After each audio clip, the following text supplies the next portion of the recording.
Bismillahirrohmanirrohim. Alhamdulillahi robbil alamin va salatu vassalamu ala rasulina Muhammad va ala alihi va ashabihi ajmain. Assalomu alaykum aziz dindoshlar, mo'min musulmon birodarlar. Alloh taologa hamd va sanolar bo'lsinki, mana shunday ulug' kunlarga yetib keldik. Ya'ni tez kunlarda Qurbon hayitini nishonlaymiz. Qurbon hayiti, Aidul Adho yurtimizda qolaversa jamiki mo'min musulmonlar nishonlaydigan bayramdir.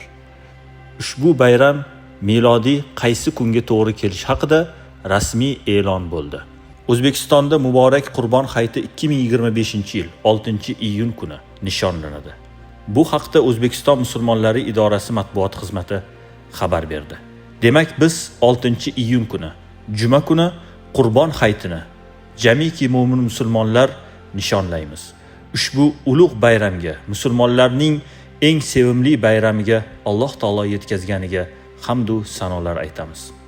Musulmon olamida keng nishonlanadigan, barcha musulmonlar uchun xos bo'lgan bayramlardan biri bu hayit bayrami hisoblanadi. Hayit so'zi arab tilidan kirib kelgan so'z bo'lib, Aid, bayram ma'nosini bildiradi. Islom an'anasiga ko'ra ikkita hayit bayram sifatida nishonlanadi. Ramazon hayiti, Aidul Fitr va Qurbon hayiti, Aidul Adho.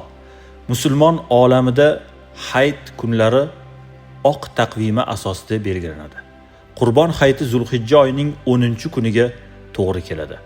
Qurbonlik hijriy 2-yil vojib bo'lgan bo'lsa-da, lekin uning tarixi ancha uzoqlarga, Ibrohim alayhissalom zamonlariga borib taqaladi va u zotdan bizga qolgan amallardandir.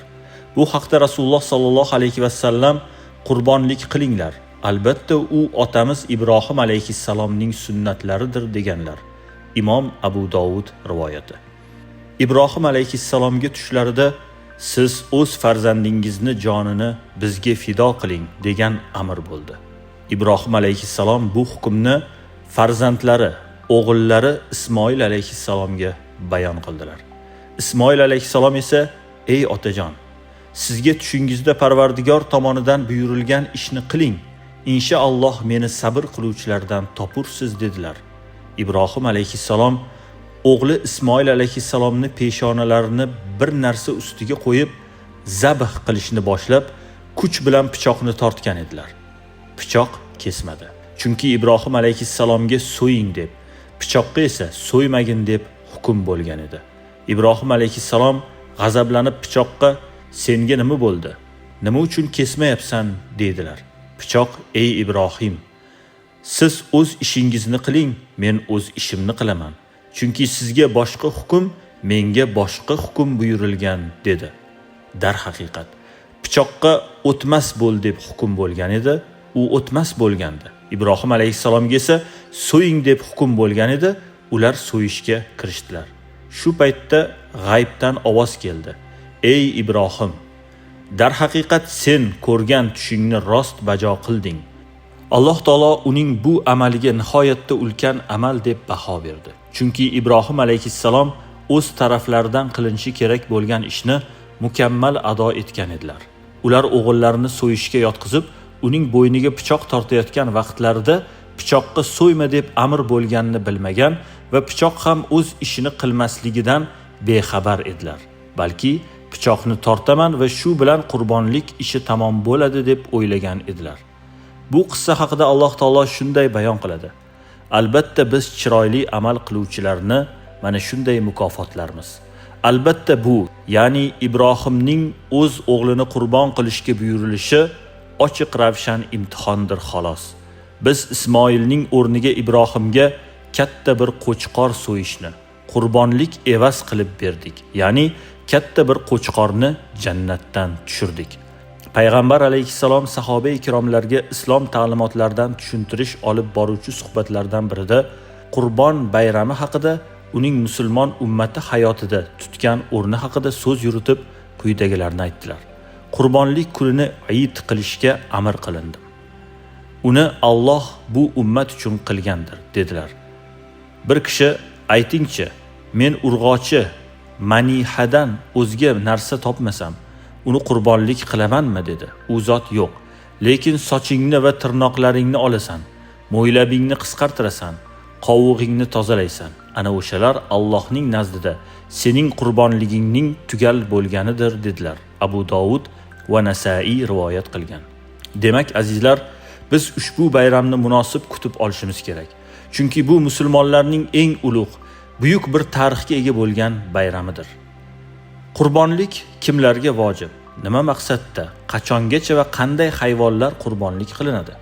Qurbonlik lug'atda yaqinlashmoq, yaqin bo'lmoq ma'nolarini bildirib, istilohda bu so'z Allohga qurbat hosil qilish maqsadida jonliq so'yishni anglatadi. Qurbonlik islom dinining vojib bo'lgan ulug' amallaridan biridir. Alloh taolo Qur'oni Karimda bunday marhamat qiladi. Parvardigoringiz uchun namoz o'qing va qurbonlik qiling. Kavsar surasi 2-oyat.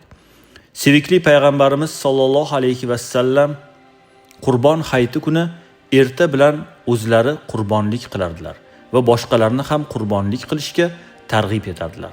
Abu Hurayra roziyallohu anhu dan rivoyat qilingan hadisda Rasululloh sollallohu alayhi va sallam imkoniyat bo'la turib qurbonlik qilmagan kimsa namozgohimizga yaqinlashmasin deganlar. Imom Ahmad ibn Moja rivoyati.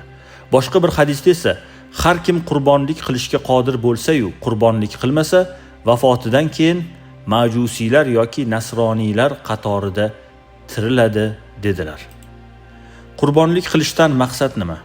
Qurbonlik qilishdan maqsad banda o'zining Alloh amriga itoatini, taqvosini namoyon etishdir. Alloh taolo banda so'ygan hayvonning go'shtiga ham, qoniga ham muhtoj emas. Allohga qurbonlik go'shtlari ham, qonlari ham yetib bormas. Lekin u zotga sizlardan taqvo yetar. Alloh sizlarni hidoyat qilgani sababli u zotni ulug'lashlaringiz uchun ularni sizlarga bo'ysundirib qo'ydi. Ezgu ish qiluvchilarga xush xabar bering. Haj surasi 37-oyat. Shuningdek, qurbonlik qilish Alloh taoloning amrini ado etishga bandaning tayyor ekanini ko'rsatadi va to'g'ri yo'lga hidoyat qilgani uchun Alloh taologa shukr etish bo'ladi. Allohga har qancha shukr qilsak shuncha oz. Xolis Allohning o'zi uchun ibodat qilib, namoz o'qish, faqat Allohning yo'lida jonliq so'yib beva bechoralarni to'yg'izish shukrning bir ko'rinishidir. Qolaversa bu amalni bajarishda Alloh taoloning buyukligi va dinning ulug'ligi zohir bo'ladi. Qurbonlik kimlarga vojib? Qurbonlik zimmaga vojib bo'lishi uchun 4 narsa topilishi shart. Birinchisi, musulmon bo'lishi, chunki qurbonlik qurbat bandani Alloh taologa yaqin qiluvchi ibodat bo'lib, kofir unga ahil emas. Ikkinchisi, ozod bo'lishi, chunki qulning mulki bo'lmaydi. Uchinchisi, nisob egasi bo'lishi. To'rtinchisi, muqim bo'lish. Musofirlarga qurbonlik vojib emas, garchi safarda nisob miqdoriga ega bo'lsa ham. Hazrati Ali roziyallohu anhu dan rivoyat qilinadi. Musofir zimmasiga qurbonlik vojib emas. Qurbonlik qilinadigan hayvonlar.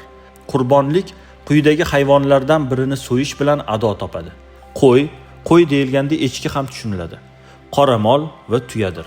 Ushbu hayvonlardan boshqa hayvonlar qurbonlik o'rniga o'tmaydi. Qo'yda yolg'iz bir kishi, qoramol va tuyada esa bir kishidan 7 kishigacha sherik bo'lib ado qilishlari mumkin. Qo'y 6 oylik va undan katta bo'lishi shart. Qoramol 2 yosh va undan katta bo'lishi shart. Tuya 5 yosh va undan katta bo'lishi shart.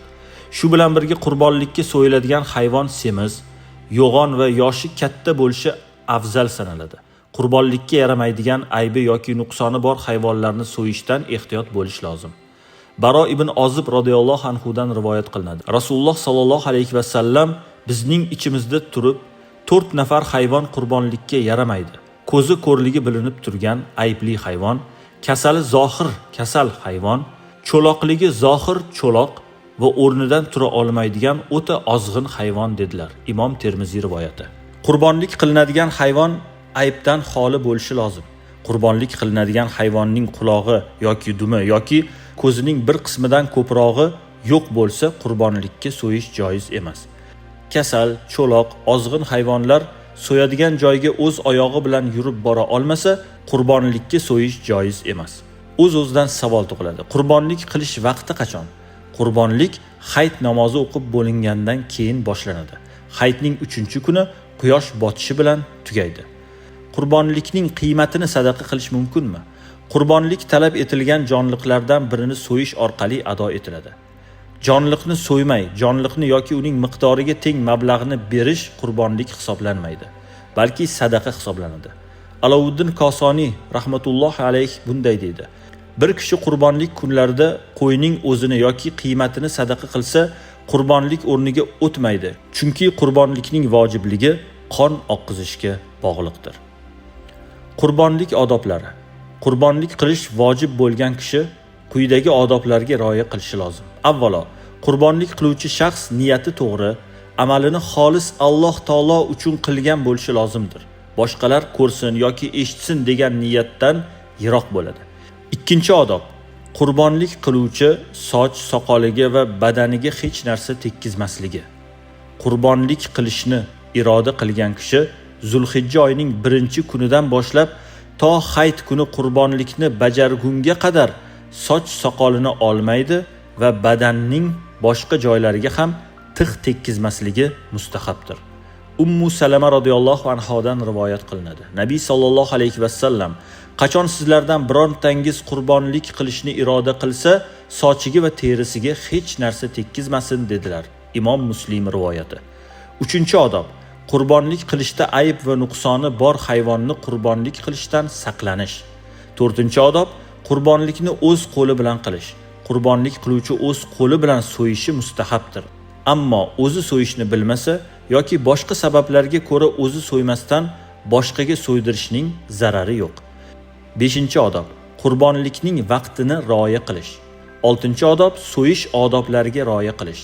Hayvonlarni so'yishning o'ziga xos odoblari, mustahablari bordir. Tuyani tik turgan holda oldingi chap oyog'ini bog'lab, bo'ynining pastidan ko'kragi tomonidan so'yish. Qoramol va qo'ylarni esa chap tomon bilan yotqizib, tomog'ining tagidan so'yish. Pichoqning o'tkir bo'lishi, uni so'yiladigan hayvonning oldida o'tkirlamaslik, boshqa hayvonning ko'z oldida so'ymaslik shular jumlasidandir. Alloh taolo qilayotgan har bir amalimiz qatorida ushbu qurbonliklarimizni ham o'zining rizoligi uchun qilingan ibodatlar qatorida qabul aylasin. Dar haqiqat Qurbon hayitida faqat qurbonlik qilishdan iborat ekan degan tushuncha bo'lmasin.